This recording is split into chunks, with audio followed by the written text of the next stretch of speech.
welcome back to the Bent on Better podcast, joined by your hosts, Nick April and...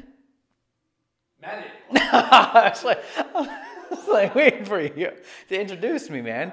We're coming back again today. You may notice if you watch this, if you're watching somewhere else, that from our first episode to now our next episode, wherever this one might be in the lineup, we are here in real form, in real attire, in the attire that happened to be in the one before. And if you're listening to this, you have no idea. But we're wearing the same thing as we did the other time because we're recording 2 in one day, which is we're feeling good. We're feeling good about it. So, but before we get in, how are you thinking we should kick this one off? Like, how do you think we should kick this one off now that we're doing it? Okay, so I think the best way we can kick this episode off is by addressing a question that comes up very frequently, and it happens to be women who typically ask this question. Not that anybody can't ask this one, but guys do too. Guys, yeah, men do too. Men have. Question, but an overwhelming majority tend to be women. The question is, does strength training or heavy resistance training make me bulky? The worry is that strength training is going to somehow make us large and muscly. Let's pack it on. Yeah. And so we're here to give you the answer, and we're going to give you the answer over time, so you need to listen and watch. Before you do, just a quick little recap. Hey, welcome back to the Bent on Better podcast, where better means becoming the best you in health, fitness, and overall wellness. Yes, that was the original line from the original Bent on Better podcast. That was the first episode recorded in January 2015. So yeah, we're bringing it back because the focus here is to make sure that we're focusing on health, wellness, fitness, overall mindfulness, everything that is within the realm of making you better. Right? That's literally what the name of the gym is. It's Bent on Better. So that term, if you're not sure, that came from the idea of like, how can we provide information, provide knowledge, provide training, provide an experience that will help make someone's life better or help improve someone's life just a little bit. And that idea was like, okay, well, we can make it better. Something can be better. And then the idea of like, I want to talk about being focused on always being better, or having the mindset of always wanting to improve just a little bit. So the idea of being bent on something, usually you hear like the saying is like, oh, you're hell bent on doing whatever. Like hell bent on doing whatever. Well, that just didn't fit what I wanted to have there. Yeah. So we dropped the hell and we just made it bent on better. No. That's pretty cool. Right? Pretty cool. But maybe that'll be our new Halloween theme. Should have done that. Oh. Great. Next year we'll do that as a shirt. Hell bent on being better. So we brought it back because it's important for us to continue to remind people that just because you are improving your life and things maybe go for a turn, the challenges are always going to come up. Things are always going to happen. Life is going to happen. And it's our job as fitness professionals, but it's your job as a human being to look at what's going on and think, how can I just make this 1% better every day? Just 1% better than what it was yesterday. If you do that every single day, the percentage of improvement in a year is, well, my math is terrible, but it's way more than a few percent. It's way more than 100%. So it's great. What percentage do you think? Math. Ding. Please give me a little edit there, Jaquan. Just something in there. Hook a brother up. Bing. Get a few in there. Podcasts are going to become 20%. What can Jaquan do with this? Yeah, that's right. I know. Yeah, that wasn't recording me from the start. Maybe we backtrack. Let's just see. We're gonna keep it going. That's all right. Maybe we'll keep the raw stuff going because it was so good. And like I don't know. I feel like it's pretty good. Wait, can you talk in your mic and tell me if it's working? Yeah. I mean, I can. There see you the little go. green lines Now it's there, working. Right? Okay. Yeah. Well, we're gonna keep it going. We're only 4 minutes in. That's okay to have a little little hiccup there. Yeah. So now, if you're listening, hopefully you're hearing us in full force. So some technical difficulties happened, but we're gonna bounce back to it now. So the question is, Nick, what's the question again? Will resistance training, heavy resistance training, or strength training make me bulky? The short answer for that is most likely no. And like, we're not saying that to be mean or arrogant to anyone, because There might be this you may have this rare opportunity that your body is producing more testosterone and is producing more hormones that allow you to develop muscle mass faster than an average human being would. But I'm saying this in sincerity. The truth of the matter is, unless you intentionally increase your caloric intake, decrease your caloric output, and increase your strength training to I'm talking an hour and a half, 2 hours a day, and then also you're getting 8 to 12 is pretty high, but 8 to 10 at least, 8 to 10 hours of sleep per night. That's how you're going to actually start to see changes in your skeletal muscle structure. That's how you're going to actually build muscle. Significant changes. And that's going to take time. You see these amazing athletes, and I'm going to call them amazing athletes, bodybuilders who do these as a profession. That is their profession.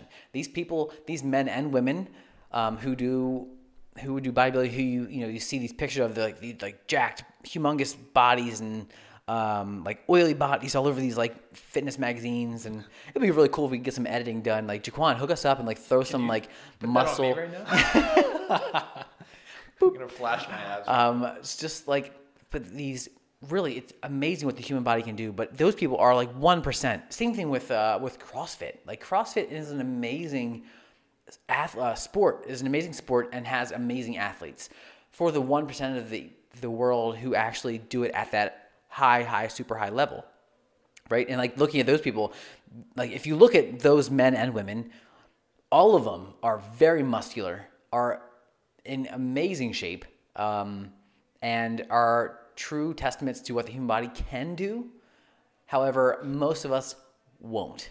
And so we speak from experience, right? So in the first episode, we talked about experience, and we talked about how we live through experience, we teach through experience. Everything that we've learned and that we've had come into our knowledge base has then been through experiencing through ourselves, and then teaching others and teaching ourselves, whether it's other coaches or other clients and members. But we learn and we do and we live this health and fitness routine.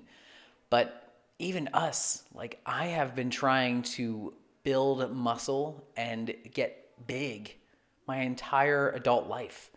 So if you missed that first episode, go back to that first episode. I talked about the entire story of me, but the short 30-second version of it is I've been small my entire life. I've been the same height since 7th grade. I've been the same weight since high school. But there was a time in college for these few years where I didn't take that as an answer, and so I gained a bunch of weight. And but even that was with the intention to do it, and that was getting big and bulky. That was over a span of 2 years to get to that spot. And there were lots of fluctuations. I got sick. I left. I had to go back and do it again. And in that process of trying to do that, intentionally, I was taking creatine and protein before going to the gym. I would then, after the gym, because I would plan out the gym to be able to go to eat either lunch or dinner at that time in college. So we'd go and then eat. So I'd drink protein, so 25 grams of protein with 10 grams of creatine. And then I would go and eat my entire food at the feeding trough, yeah, the dining halls. And then I wasn't eating obnoxiously. I would have a salad. I would usually get the vegetable that was being served, usually whatever meat or option was there, and then maybe a dessert of some sort. I wasn't overeating. A dessert? Yeah, usually a dessert? Maybe 2 desserts. I have a sweet tooth. Yeah. I have a sweet tooth. But I wasn't being obnoxious about it. But then I would go back to my dorm, or go back to my apartment, and then scoop another scoop of protein and drink the protein, because that's what I was told would need to happen if I want to gain muscle. Yeah.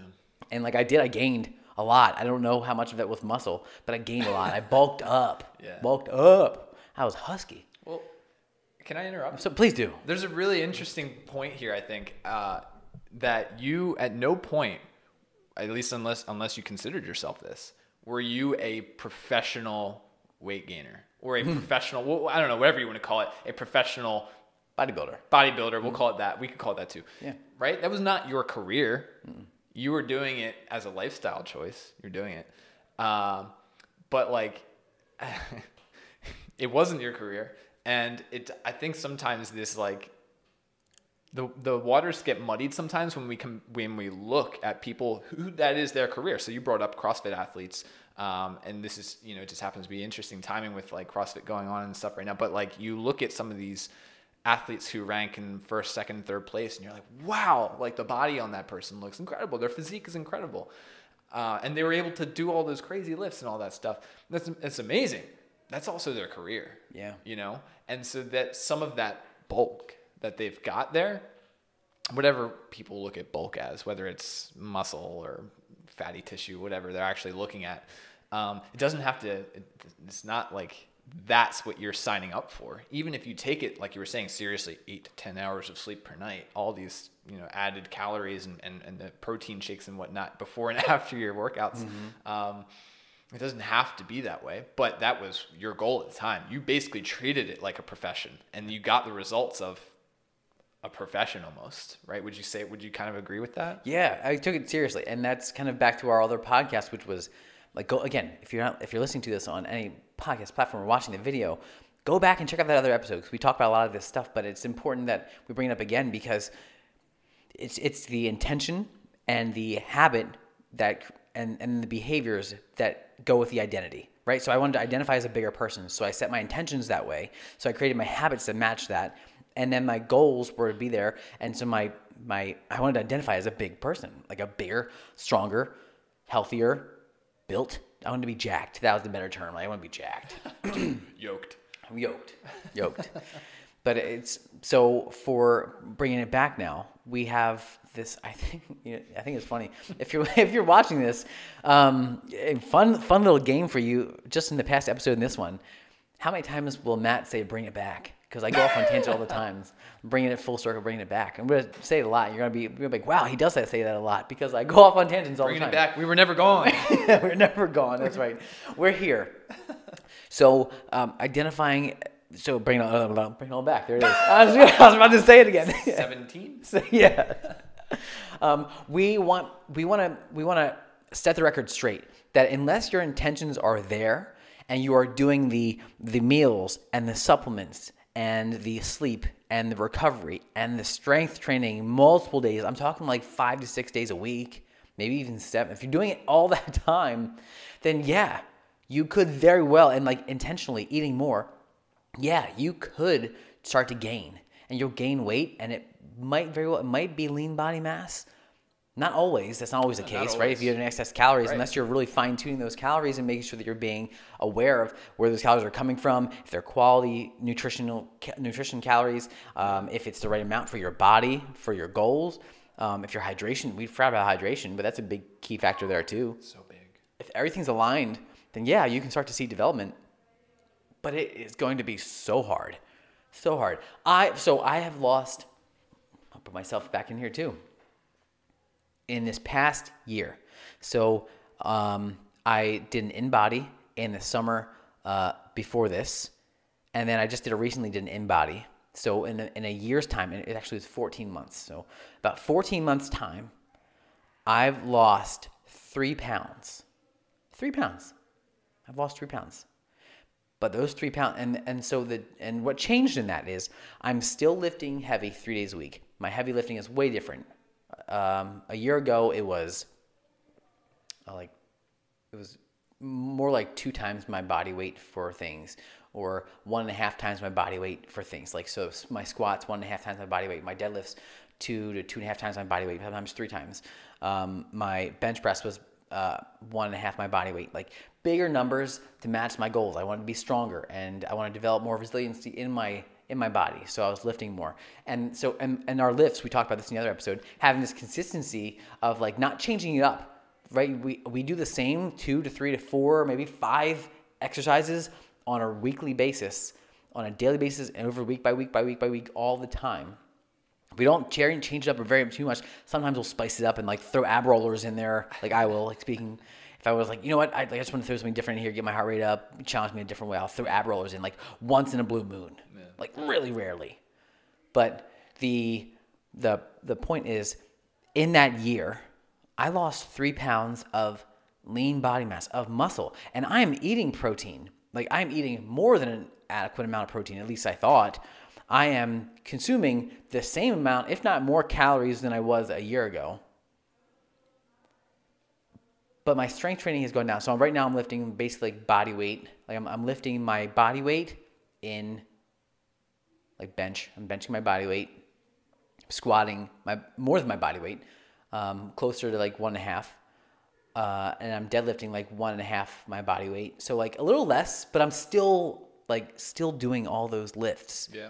But what has changed is I've introduced cardio and I'm running a lot and more frequently than I ever have before. And so I'm burning calories. And if you're not getting the right amount of calories in, if you're not doing proper strength training, if you're not getting proper hydration, if you're not getting the right amount of sleep, you're not doing all these things, and your body's going to figure out what it needs to do. And my body was like, hey, there's extra calories right there in your body that we can break down. So your body, real simple. If you don't have enough calories available, like if you're going out for these long runs, you'll see me on my Instagram. Follow me on Instagram, by the way. Wait, let's just do a little quick plug. The Instagram should come up on the TV right here, hopefully.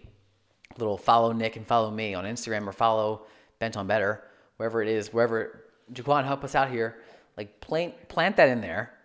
Hopefully you'll see it, but follow us. But you'll see in my stories, like when I'm running, I'll have like a handful of like jelly beans because I love jelly beans, or like Sour Patch Kids, some sort of like quick sugars that I can put in my pocket and just like eat it while I'm running, just for some quick energy. But like, if your body doesn't have the available energy, oh man, we talk about people in the morning, like morning workout people. Oh yeah, let's bring that up. Let's bring that up. We'll get to that. If your body doesn't have enough energy, this is a really simplified version, like really simplified version. If your body doesn't have enough energy, it's going to use what your body has to create energy. So if you don't have enough energy in your body, so glucose, glycogen in your body or in your liver, if you don't have enough glycogen stores available, then your body's going to break down amino acids into glucose, which is then basically going to be energy. So your body's going to break down your muscle tissue for energy.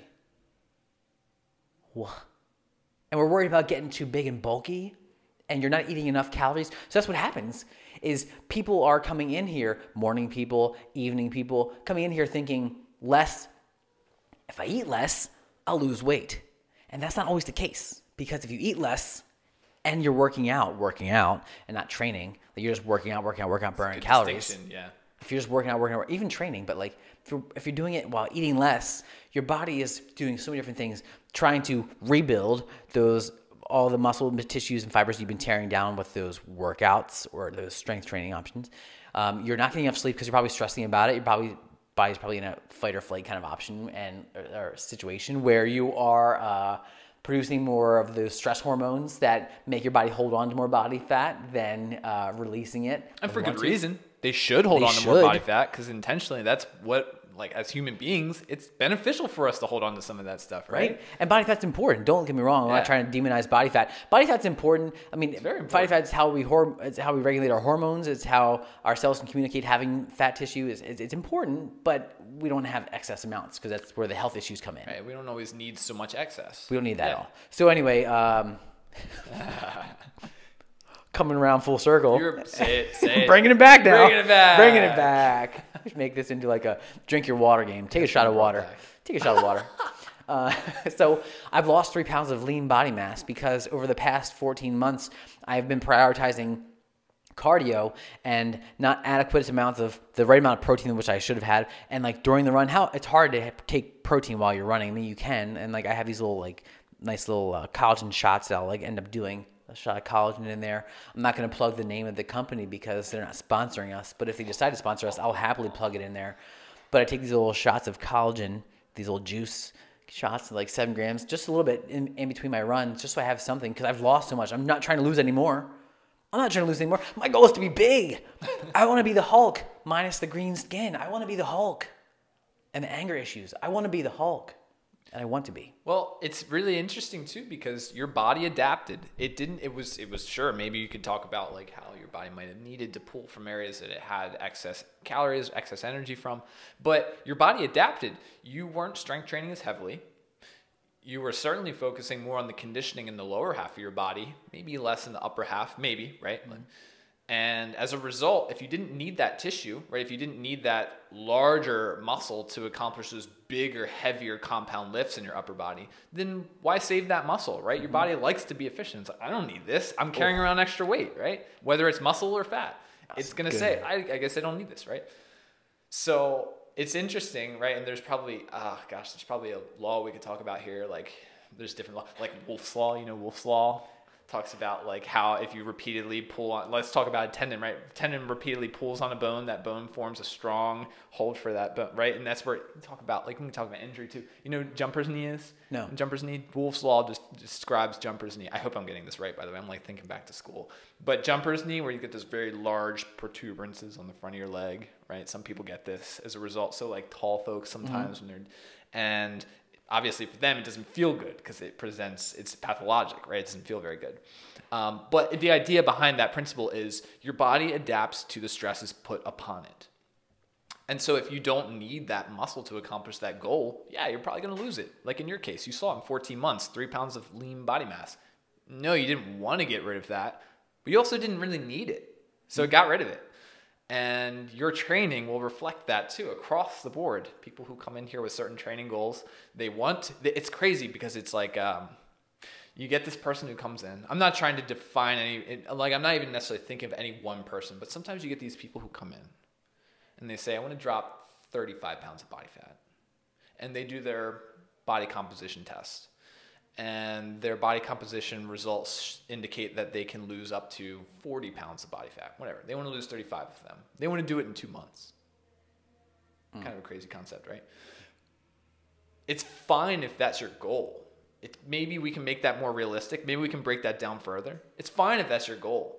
But even if even in a perfect scenario, if that was really an accomplishable goal and and all that stuff, we still need to talk about the right way to lose the body fat and to, as a result of strength training and resistance training, increase your lean body mass, because that's a part of the picture. It's a beautiful part of the picture too.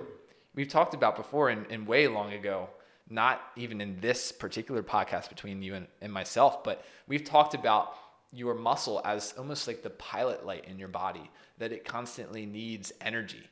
We need to feed our muscles regardless of whether or not we're vegging out, or if we're like doing stuff throughout the day or training, right? You're walking across the street to pick up the mail for your neighbor and give it to them. That takes some calories. You're driving to work.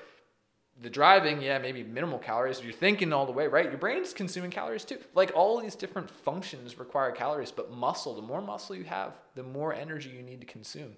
And it goes both ways. It's not saying that if you get bigger and musclier, you necessarily have to increase your caloric intake. It depends on what your goals are. But at the same time, if you want to gain that muscle, which can help increase your pilot light and increase your energy expenditure, you kind of do need to stay on track with what you're doing and how you're increasing your muscle and feeding your body the right energy. And if you show up in the morning, again, this is not a complaint, but if you show up in the morning and you expect to accomplish this goal of dropping 35 pounds of body fat, but you don't eat breakfast or you don't hydrate in the morning, you don't even drink a glass of water, you just roll out of bed and show up here and say, I'm going to burn the calories. Man, we've got some work. Yeah. We've really got some work in the mindset. We've got some stuff we need to change there before we can see big results. You'd be surprised how many people can turn that. I mean, I know you've seen it. You see it way more than I do. Just by working with people more in depth on their nutrition behind the scenes. But man, it's so true. And I'm going to bring up a key point here, especially in terms of our women. So we have all different types of people here who we work with. And I think that's what makes our community so unique is everyone can talk about we're unique because we're different, and we're different because we're unique. Like everyone says that, and every gym owner will say that, like we're unique because the people who are here. But like the people who are here are so different and such a broad gap. However, 80% of them are the same. They're coming here because they're dealing with a pain that's been there for too long. They're dealing with an injury that they're trying to overcome, that they've sought other options, but they didn't work well for them for whatever reason. They're here because they want to change their body in some way. Like these three things all align with what people are here for. And 80% of the people who are here have one of those three things, or all three of those things, or two of those three things in common. It's they're getting out. They want to get out of pain, or they're dealing with pain, or they want to avoid the pain, and they want to change their body in some way. And so when the women, again, men and women, but I see this more with women, is you come in here, you hear about what our experience is, whether it's from someone telling you about it, or you've read about it online, or you see pictures on social media. But we're focusing on strength training. We're focusing on movement, and a big fear is like, oh, like I heard like lifting weights can make women bulky. I don't know where you heard that, but it's time to like close your ears and like stop listening to that. It's doing you more harm than good. It's doing you more harm. Oh man. But so many women come in here. Recently, I'm not going to say who it is, but recently we had a wonderful, just super beautiful, amazing personality woman who came in here, who's working with us, who come in here and wants to lose weight. Like that was the goal. I want to lose weight. She is over 50, and she has never actually done strength training. She's done cardio. She's done machines at the other gyms that are like right around the corners from us. But it was time to change. She wanted to make a change. She heard great things about this facility from members, and so she came in and we did the InBody, which for anyone who's listening, our InBody is a company that provides a really amazing machine. It's a very expensive, very high-end machine that gives us a full reading printout of your body composition, from skeletal muscle mass to water levels to body fat and bone, everything. And it's super accurate and super dependable when we're talking about making changes for yourself. So she came in, we did InBody, and she said, I want to lose, I forget what it was. I think it was like 10 pounds. So yeah, I feel like I've gained a lot of weight over the pandemic. I feel like gained a lot of weight since then. I've gone back to going to the gym, but it's not consistent. I go and use the elliptical for a little while because my knees hurt. And I want to get rid of this extra 10 pounds. So we did it InBody, and it turns out she has 12 pounds of body fat to get rid of. But she then has 14 pounds of lean body mass to add. She needs to add it. So the cool part about the InBody and why I love it so much and why I'm a big advocate for it is, and by the way, I'm name dropping InBody, and we're not sponsored by InBody, but InBody, if you're watching this, we'd love to get some more hookup here, like whether it's like more print sheets for free, or those print sheets. Those are expensive, and like the InBody wipes. Maybe we want to upgrade our machine for us so we can continue to provide this amazing experience for people. We love you, InBody. Yes, we do. So it's great, but it's great because it's a way for us to track benchmarking people and really put it in perspective. So when someone comes in here and says, "I want to lose 10 pounds," great. That's a great goal to get you in the door. And then we're going to look at it, and I'm going to be real with you and say, well, look, it looks like we have 12 pounds of body fat that we could get rid of. But I want to focus on the low-hanging fruit, which is the 12 pounds of lean body mass we need to improve. That's the low-hanging fruit. Yeah. And what Nick talked about earlier was that pilot light in your body, right? So when that InBody says you have 14 pounds of lean body mass to improve, that can come from just improving your hydration, it can come from improving your protein intake, your carbohydrate intake, but also strength training, just like introducing movement. Yeah. Just introducing movement. And the cool part about this woman is that a week and a half later, almost 2 weeks, I think it was like 12 days later, maybe even less than that, came in and saw that she lost 1 pound of body fat, really, really impressive, and had gained I think it's a little over 1.5 pounds of lean body mass, just simply by modifying her, just getting in here. Again, when you're in, and this is another big part we should bring up is like strength training, like what our muscles like, take in nutrients and stuff.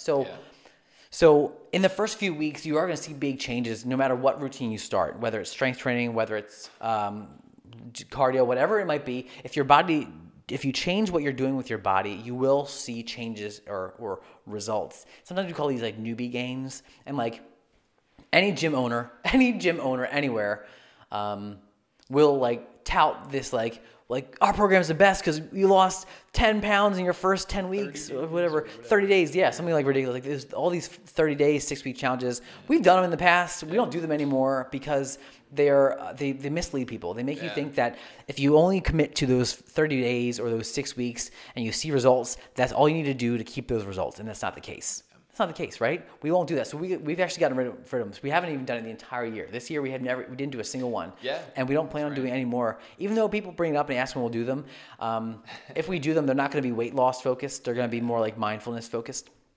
But we're going to talk about, I want to bring up that point back to that lean body mass. So when you get into a new routine, strength training especially, you will gain weight, because your body is breaking down, and especially if you're not active, right? If you're inactive and you're going to activity, your body's going to start to make these little tiny micro tears in your muscles, and those little tiny micro tears need to be repaired. So your immune system and your body then sends nutrients and things to repair those muscles.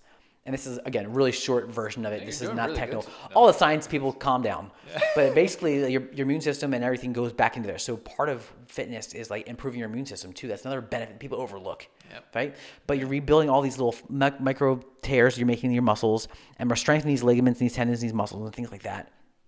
But the biggest takeaway is that you will gain weight if you start any sort of new program because you're taking in more nutrients. And if you're taking in more nutrients to repair, your body's going to then say, I'm hungry, so you need to eat more. So when we talk about getting big and bulky around lifting, you're not going to get big and bulky with lifting unless that is your intention. But you do have to be mindful that in your first few weeks, in your first few months, or changing up your routine completely, you will start to see changes on the scale. But this is why we love the InBody, because it breaks down the composition. It gives it paints us a better picture of what we're doing so that coaches can help guide you with the picture that's being painted of what steps you need to take and what changes you need to make. So I'll go back to this, and so gems for people who are listening. If you want to see changes and you're currently doing something that's not making changes, reach out to a coach, make the changes. The coach should then advise you on setting a better foundation with your fitness. So having strength being a foundation, and then cardio is the extra. And I'll go into the analogy that I like to use for that in a moment. But having the right nutrition to balance out, so getting enough protein, getting enough carbohydrates, getting enough fats, and then micronutrients to make sure that you're getting the right, getting all the right micronutrients and electrolytes to help you. When we have a member tell us that their doctor has advised them to eat a low sodium diet, or no sodium, or avoid sodium, do you know how much harder it's going to be for you to improve your fitness and your health and your muscle, and how many issues you're going to have if you're not consuming sodium? And this is a whole new topic, right? Go ahead. It's important to note too that this goes to everybody. You know, if you see a doctor regularly, if you see a physician regularly, and especially if you do have some kind of dietary restriction or lifestyle restriction, you inform your physician that, look, this is a new piece to my lifestyle. I want to be regularly strength training. I want to be at the gym here. I want to be at BentOnBetter 3 times a week. What do I need to change about my diet? What have you told me in the past that no longer applies to me? Because sometimes physicians, they don't assume that you go and work out. They don't assume that you're training, right? And so their recommendations are based on the assumption that you're probably not this fit gym goer, whatever, that, right? They're painting a picture of this average, sickly American, whatever. Not always, not all physicians do that, right? That's important to also know. Yeah, we're generalizing. Yeah, generalizing across, right? And so it's important. You have to bring this up with your physician if it's somebody who you see regularly and that they've advised you. If you tell us, I'm going to tell you right back, okay, make sure you tell your physician that you've now began a strength training regimen and you're going to be here 2 to 3 times a week. And they go, oh, I didn't know I should do that. I'm glad we had this conversation. Yes. And Nick's response is so much better than mine sometimes, because I'm like, continue to follow your doctor's advice. However, we should update them, and let's make sure that the days you are lifting or the days you are coming in here for strength training, let's make sure we have some salt, and just a little sprinkle of salt, just a little pinch of salt on your pre and post workout food, and some potassium, right? The electrolytes, and what's the other one I'm missing? I can't remember which one, magnesium or manganese. One of those is really important. There are a few ones that are, so why are electrolytes important, Nick? Why are electrolytes important? Well, so all those, earlier you kind of brought them up as micronutrients. Yeah. And you kind of lumped electrolytes into that, and that's important. Yeah. So I don't want to get into. I don't feel super prepared enough to actually get into each of the individual things. The short answer. As a short answer, on a cellular level, right? So all of our bodies are made up of cells, and each one of those individual cells has a function, right? And it's not just so skin cells are going to be different than the cells that make up your heart. Okay, so they all have different functions, and first of all, we need those cells to be healthy. We need them to repair themselves when they're unhealthy. And when they're super unhealthy and they need to die or they need to pass on, we need to make new cells. Amongst that process, we also need to make sure that we can communicate with those cells to make sure that everything is kosher, right? Ding! Sorry for the loud audio pop. I mean, that's kind of the short answer. I would like to leave it probably at that, just to not confuse people and to not make them think like, oh my gosh, wait, all those things are happening. That's happening in my body at all the time. Yeah, you need the micronutrients. You also need those other big guys in the game. Macros. Right? That's so why they call them macronutrients. Yeah, we call them macronutrients. Right? So carbs, proteins, and fats. Right, and water is kind of like the glue that pulls it all together and keeps everything running smoothly. And then, okay, go ahead. Oh, no, that's good. I think I was just going to jump in because I know you want to go really like technical. We'll keep it short. But so you need these electrolytes to help make sure that your muscles are firing correctly. Like that's a super simplified version of it, right? So if you've ever been someone who's out on a run or on a walk or you're laying down and you have these like Charlie horses, like sometimes that's caused just by inefficient amounts of like sodium or potassium or like other like electrolytes that like make your muscles spasm up, right? There are some, so we'll leave this, we'll kind of leave this one like, I don't want to say open-ended. Like, okay. In general, yes. Let's just say that. Let's just say that keeping your electrolyte intake is important because there's some really good research. And this is actually a really great moment to go on a short tangent. Part of my background, I studied my undergraduate studies at Westchester University, and at Westchester there is the Heat Institute. I'm dropping some names here and some organizations run by the wonderful Dr. Sandra Fox-Godek. She was one of my professors in athletic training, and she does phenomenal work on this topic. I'm going to step back now. So if you're looking for deeper insight into electrolytes, there's some really great literature out there you can just look up Dr. Fox-Godek. But I think we'll kind of jump back to our conversation now just understand that they're going to help on a cellular level, they're going to help your body stay optimal with what you need to accomplish when you're here strength training and then just in your life right after you're done here. That was good. That was really great. Way to save it, Nick. Because I go off on my tangents and I'll rattling things off. And just like sometimes it snowballs and it turns into something completely different. But we have hit a really, really great topic, which was, does strength training will lifting weights, specifically heavy weights, make women big and bulky? The short answer is no. Yeah. No, it won't, unless your intentions are there. But we do want to make sure if you're thinking like, well, I have these concerns, those concerns are absolutely valid because we see these things in culture where since the 70s when like fitness really started to turn into like this mainstream thing, in 80s with bodybuilding coming into play with like Arnold and like all these big bodybuilders. Arnold. Like all these big like influences and like Suzanne Summers and like the Thigh Master and stuff like that. Like all these different things came in. Like there are so many different inputs that have come in over the past couple decades and generations of people coming through. And like the information was there, but the research wasn't. And now it is. And we're finding more and more that it's less about the quantity and it's more about the quality. And it's less about just like workout. And it's more about training and training with intention. And that's what we focus on here. So here at BentOnBetter, we are a prehab approached fitness facility that focuses on move well so you can move often. And in that we introduce strength training and other modalities of fitness that are going to revolve around resistance training, that with kettlebells and dumbbells and body weights and bands and so many other things that will allow your body to build resilience and to build the ability to do things on a regular basis that would normally cause an average Joe Schmo like pain, like bending over fatigue or anything. Bending over to pick up your laundry basket and your kid hops in it. Like you should be able to hinge over properly and squat down properly and pick it up if you have a sturdy enough laundry basket to pick up your kids. Yeah, don't go just testing that out on it. And like doing lawn work and picking up grocery bags and things from the store. Like you should be able to do things without thinking twice naturally. So doing these compound movements and these compound lifts we've talked about in this episode and the one before was these squats and these deadlifts and these hinges and all different like foundational movements that we do here at BentOnBetter. They're with the farmer carries, right? How many times have we had farmer carries in the program? Every time. Some sort of carry. Because it's not that we're like, yeah, that's the best workout, but it is the most applicable one to your lifestyle in that it translates the easiest and that it's no impact that it, or I guess low, it means you're walking, right?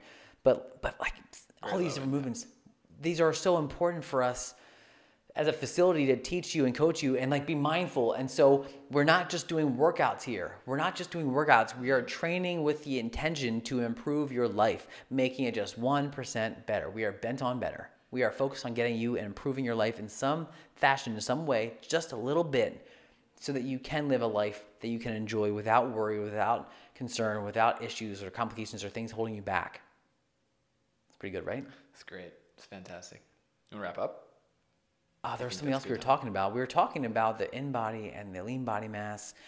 And there's so if another key for like, and it's another little, like, hopefully people who are listening are, if you're a morning person, so if you're a morning workout person, if you're a like early morning or super early morning, before the birds are awake, or like maybe the birds are awake, whatever it is, whenever you wake up, I want to set the priority of making sure that you are taking in enough to cover the training session at least. So taking enough calories to cover the training session, or at least get you started, right? Because I know the intention being I want to lose weight, or I want to lose body fat, I want to change my composition so it goes down, right?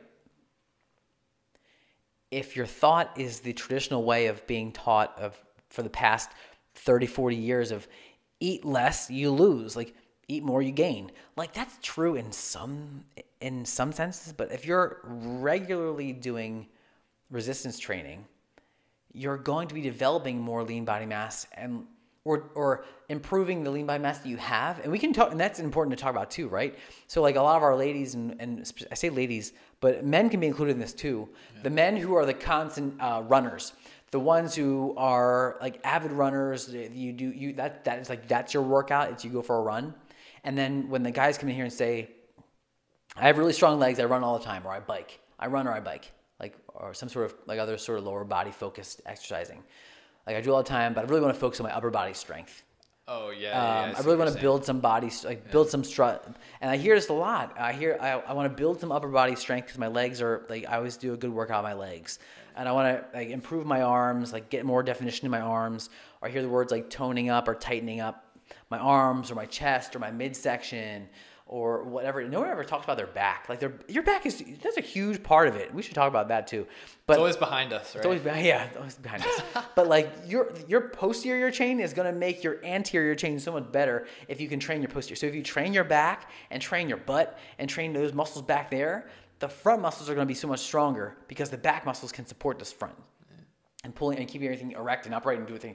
Anyway, for my guys out there, if you're listening, for the guys and the gals, but mainly the guys right now, if you're listening right now and you're talking to yourself and saying like, I'm listening to this because I want to get some gems, I want to talk about, I want to learn, I'm going to tell you exactly what I tell anyone, and people who are paying what they pay, and our services are appropriately priced for what we do, and we're coaching people one-on-one individually. And whenever someone tells me that they want to improve their lean body mass, so men, men, and improve their upper body strength, or the ladies and men want to have more definition in your arms or anything, my short answer, and it's not what you always want to hear, is stop running. Focus on lifting and stop running.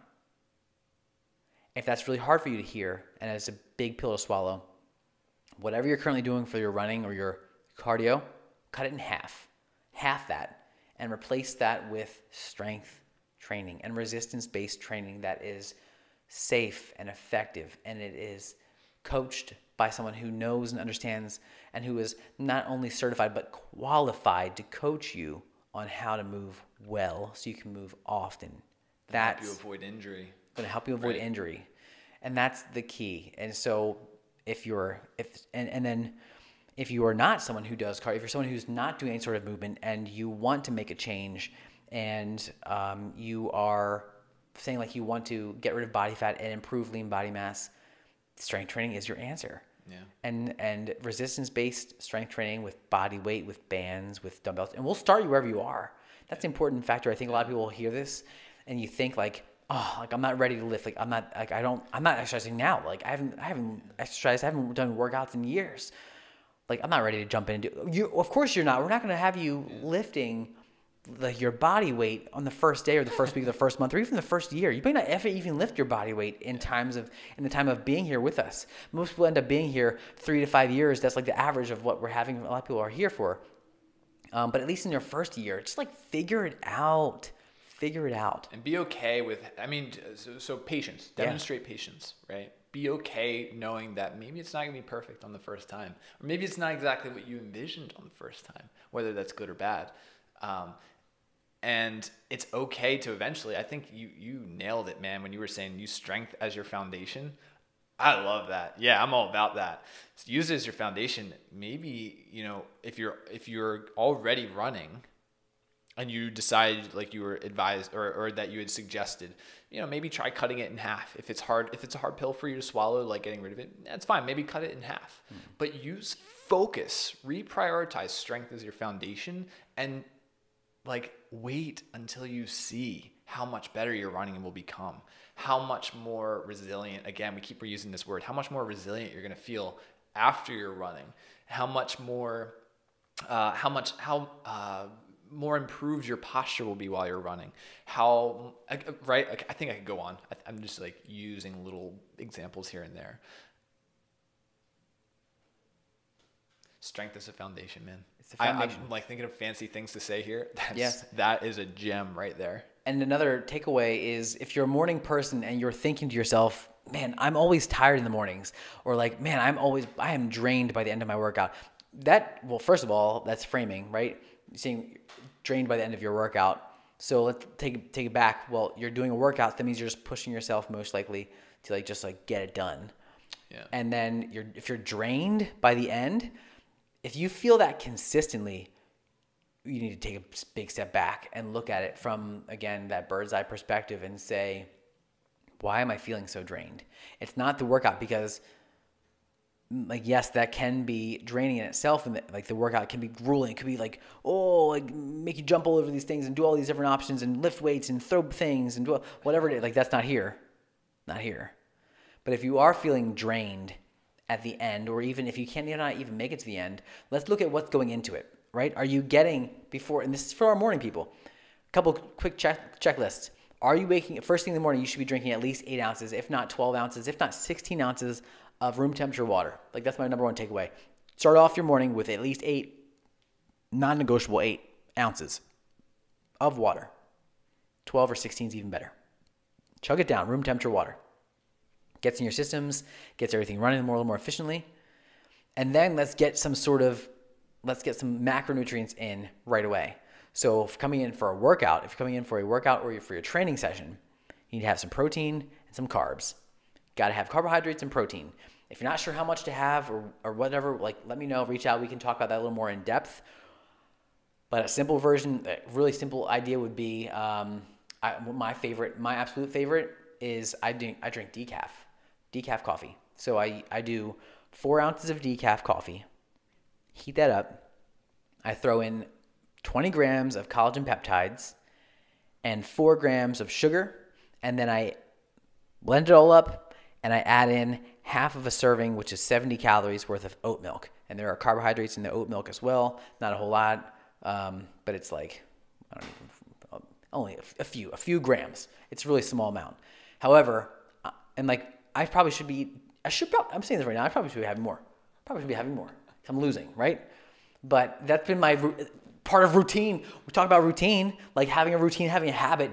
I'm habitually doing this every day. I've been doing this for the past 2 years, more than that, 2 years. This is my routine, my morning routine. I drink my 16 ounces of water, and then I make my coffee, and I have that before I go lift or before I go run. Sometimes if I'm going to go for a longer run, I'll bump that sugar up to 8. I'll do 8 grams of sugar. It's delicious. Super sweet. But anyway, the takeaway is you need to make sure we're framing it so you're having carbohydrates and protein before you lift. And then when you're done lifting, you'll hear a lot about this, the window, right? The window of opportunity after strength training and training, there's this 30-minute window. Really, if you push it out even 45 minutes to an hour, you could, right? Some people, it's really hard to do that if you're getting home for kids and having to get everything ready before school and work. But prioritizing your health and fitness has got to be key to your longevity. So when you get home, even if it's just something quick like a banana, get carbs in right away, because you need to rebuild what you just strained your body to do. But if you're feeling extremely drained, look at what you're putting into your body before you're doing it. Look at how much water you're having, how much protein, how much carbs, how much sleep you had the night before. And that's okay to make a note that if you have a poor quality amount of sleep or a less amount of sleep than you're normally having, the next day you will probably feel a bit drained more than normal. So back off from your workout. Give yourself permission to back off some. Whether you're training here at BentOnBetter or you're training anywhere else or doing your workouts, back off. Give yourself permission, because one day is okay, or even a couple days is okay to back off if you're still keeping up with that routine and you're still keeping up. So you can still show up, you can still go through movements, but really mindful, really slow, and take your time. Or just take the day off. If your sleep was poor, give yourself permission to take the day off. Yeah. Yeah. Yeah. Yeah. Fantastic, man. So I think we've hit the nail on the head here, and we're coming up on that hour mark, so we're going to wrap it up. Do you have any final thoughts or anything else you want to share before we round off this conversation? Well, you just ended on such a good note, talking about giving yourself permission to decide, like to make a judgment call as a physically active adult, an autonomous adult, by the way. You can make your own decisions. Nobody's deciding for you. Even when you have coaches who are providing you the guidance, we rely a lot on the communication between our members, right? Or whatever you want to call them, clients, members for us, because this is members, right? We rely so heavily on that, because if I'm looking at you pulling the two, 16 kilo kettlebells over to start doing some deadlifts, and you normally are doing 32s or something like that, I'm gonna question it. I'm like, wait, what's going on today? And as I'm talking to you, I can already see it. You look up at me and you're like, Nick, I don't have it in me today. It's fine, man. Maybe we need to go even lower, maybe even less than what you're doing right now. Maybe we just need to change up the movement. Maybe we just need to get your body moving instead of like resisting these super heavy weights right now. So I don't think I can really sum that up any better than you did by just saying, give yourself permission to decide when it's right and when it's wrong to do these things that are sustainable for your longevity, for your lifespan. Man, I got I don't know, wishful thinking maybe. I got 70 more years on this earth. I got to make sure I can do this every day. Yeah. So I want to make sure I'm not rolling in here 5 days a week going, oh, I hurt so bad. These straight leg raises hurt so bad. Why am I doing this right? If that's happening every day. The twangy accent you got going on. Oh, man. I don't know where that accent came from. That's all right. I get it.